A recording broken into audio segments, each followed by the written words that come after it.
I'd like to talk about 4 common mistakes that people make when they consume lemon water.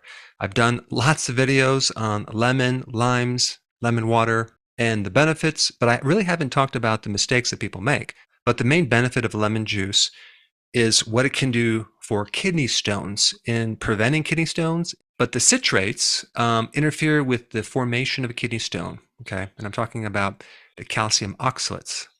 And I've done a video recently on that being related to a deficiency in citrate. And so one way to get more citrates is to consume more lemon juice. Another benefit of lemon water or just lemon juice is for its vitamin C. But just remember, if you have pasteurized lemon juice, the heat kills off the vitamin C. Now, they probably add some vitamin C in the form of ascorbic acid, which is not the full complex. So if you really want to get the benefits of vitamin C from lemon juice or limes, just take a lemon or a lime and then just squeeze it in water, or blend the whole thing in a blender and you can actually drink that down. And that works really good if you add a little bit of like maybe electrolyte powder, which has a little bit of stevia in there, so it makes it a nice drink.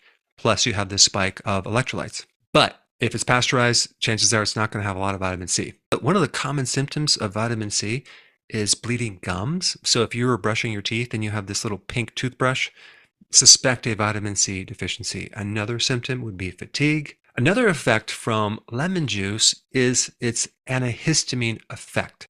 That's why it's good for allergies. Histamines are those things that your body makes in reaction to an allergy that causes some of the mucus and makes you tired.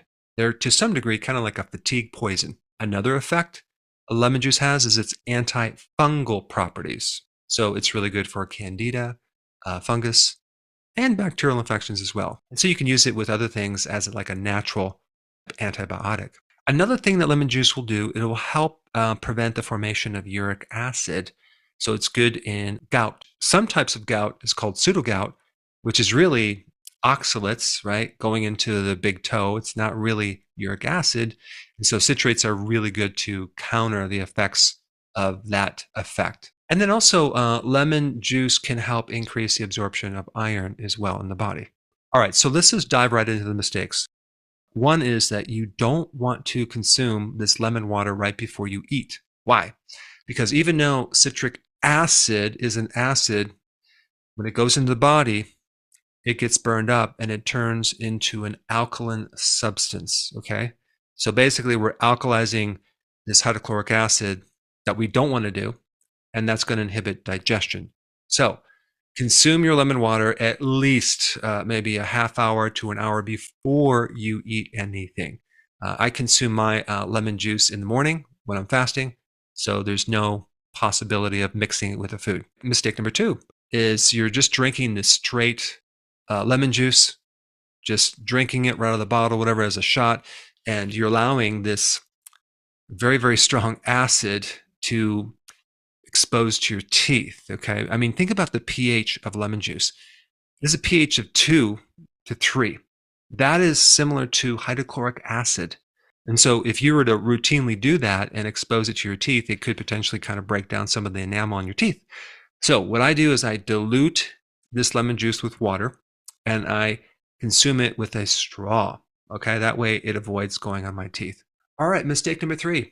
If you have an ulcer or gastritis, which you'll know real quick because it's going to burn when you consume it, it would be contraindicated. You don't want to take anything that's acidic if you have this inflamed stomach or an ulcer, okay? So that would be one thing you would want to avoid. But you'll probably very quickly recognize if you have these conditions because when you consume it, it'll burn your stomach. All right, and last mistake is that if you have alkalosis, right?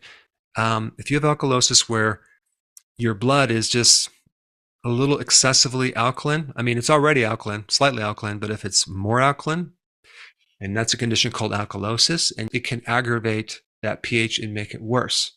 So a lot of the conditions or symptoms that occur when your body is too alkaline will get worse.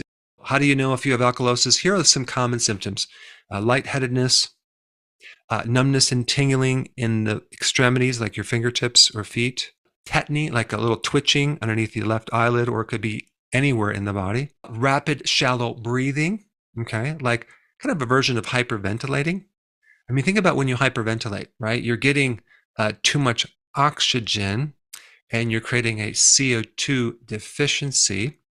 And without that CO2, you can't create the acid necessary to help balance the pH. People have this idea that oxygen is the best thing in the world, right? CO2 is a waste product, but you need a balance of both, okay? You don't want to just have one or the other. If you have too much oxygen, like even in oxygen therapy, there are pretty major side effects, especially if it's pure oxygen. You can end up with edema, swelling, pulmonary edema. It can be very dangerous because the CO2 is necessary to make the oxygen available to your cells and your tissues. But the point is that when you see someone with alkalosis, they're too alkaline, their breathing will be off. And it will almost look like they're hyperventilating. And then the last symptom for alkalosis would be like heart palpitations, that type of thing. Now, I've done another video on lemon juice that gets millions of views, okay? If you haven't checked that one out, I put it up right here.